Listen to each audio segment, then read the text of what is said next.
Hey everyone, Connor here, and tonight we're in the garage, and this is a video about this Corvair engine. And so this Corvair engine was actually given to me, so it was a freebie, which is why I couldn't resist. And it was posted on Craigslist on a Friday. I happened to see it, and immediately emailed the person. And the next day on Saturday, I drove to Ardmore to go pick it up. So it is an RG model, so it came up with a 67 automatic. It was the 95 horsepower heads. And the disassembly followed the William Wynn disassembly. I actually really wanted it because even if the engine wasn't lost, it came with this free engine stand. So a little bit about the engine real quick. The person who had previously pulled it from a car had done two very bad things. First off, they didn't support the engine properly. They only used two bolts. It was unbalanced, and so there was a little bit, I believe it was this hole right here, that we had to retap because it had dug out the threads a little bit, but it's fine now.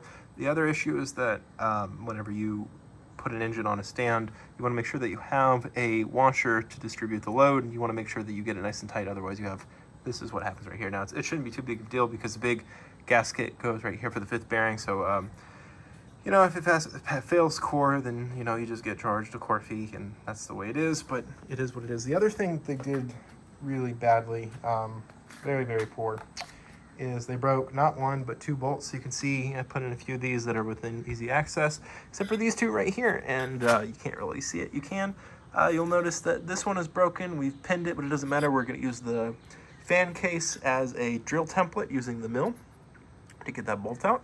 And the second one, you'll notice that they tried to drill it out, but they didn't start with a pilot hole. They just went straight for the full-size hole, and they got off-center, which is exactly what you don't want to do.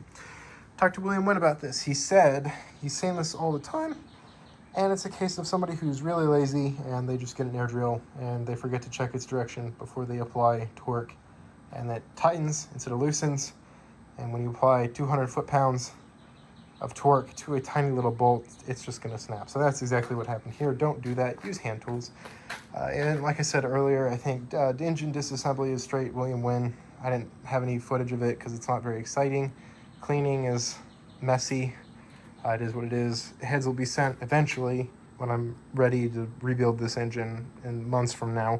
Heads will be sent out to somebody to rebuild, like SPA. Cam typical. Cam's not a typical high-wear item. There's the oil housing over there. There's some baffling that's required for the engine. The what is this? This is this is the oil distributor and oil fill and oil filter distributor and oil fill housing that gets machined for an aircraft conversion. And then of course all the hardware over here, like the tubes. You can fabricate this special little tool. William Wynn talks about in the video. You can buy one from Clark's. We just quickly welded one from a bolt. It worked perfectly fine. Some of the studs, the mistake I made while disassembling this engine is that I applied liquid wrench all over the place. And I wish I would have known not to. I wish I would have known to apply carb cleaner and liquid wrench only to the bolts that I was going to take off. As you see, these are rusted pretty bad. So what ended up happening is, since these are rusted shut, the torque went on the case stud, which it's not supposed to. It's supposed to take off this bolt, this nut. And I ended up pulling out 5 or 6 studs from the case, which isn't a big deal. You just get some Loctite specified. People know what they're doing. Follow ST59, the green book, the manual, the chassis manual from GM for this engine. That's what you do.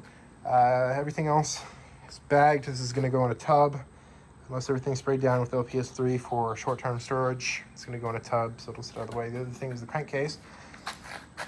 The crankshaft, excuse me. The crankshaft has quite a bit of surface rust on it. I don't know. I'm not an engine person, truth be told. So it'll get sent in its core whenever I do a new one. I don't know if they'll be able to use it. That's not really my problem. My problem is to get an aircraft-worthy crank. As a friendly reminder, if you don't plan on working on an engine once you get it, please don't drain the oil out of it if you know that you are not going to be able to work on it for quite a while, because the next person who comes along really doesn't appreciate that. when the engine sits without oil. They pulled the engine right out of the car, which is exactly what you're supposed to do, and they immediately drained the oil, and then they didn't touch the engine for years. So please don't do that. And then, of course, like all the stuff that's not necessarily needed, it's going to get tossed away over here. So that'll get sorted out in a bit. But like I said, here's my Corvair. Don't do silly things. And I'll talk to you later. Bye.